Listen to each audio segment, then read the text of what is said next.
ప్రేమం ప్రస్తుతం Housefull బర్డ్స్తో tickets దొరక్క జనాలు ఇబ్బంది పడుతున్న బ్లాక్ బస్టర్ సినిమా. కేవలం 10 రోజుల్లో 20 కోట్ల గ్రాస్ సాధించిన న్యూ ఏజ్ లవ్ స్టోరీ. అయితే ఈ రేంజ్ సక్సెస్కి త్రివిక్రమ్ కూడా ఒక కారణమట. అంటే త్రివిక్రమ్ ఈ సినిమాకి మాటలు రాయడమో ట్రాక్స్ ఇవ్వడమో చేయలేదు.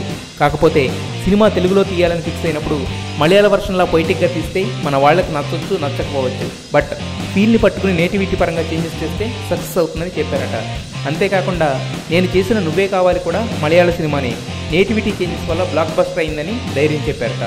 సో అలా ప్రేమం అటెంప్ట్లో సూపర్ సక్సెస్లో ఇండైరెక్ట్గా ఇన్వాల్వ్ అయ్యాడు మాటల మాంత్రికుడు. అలాగే సినిమా రషెస్ చూసి సినిమా సూపర్ హిట్ అని నాగార్జున, త్రివిక్రమ్ ఇద్దరూ చెప్పారట. ఇద్దరు కంటెంట్తో బ్లాక్ బస్టర్స్ కొట్టారు కాబట్టి వాళ్ళ సలహాలు ప్రేమంకి హెల్ప్ అయ్యాయి, ఇండస్ట్రీకి బ్లాక్ బస్టర్ ఇచ్చాయి. హీరోయిన్గా టాప్ పొజిషన్కి వెళ్ళి పీక్స్ ఎంజాయ్ చేస్తున్న నయనతార పర్సనల్ లైఫ్లో, ముఖ్యంగా లవ్ లైఫ్లో మాత్రం ప్రతిసారి ఎదురు దెబ్బలు తింటూ కింద పడుతుంది.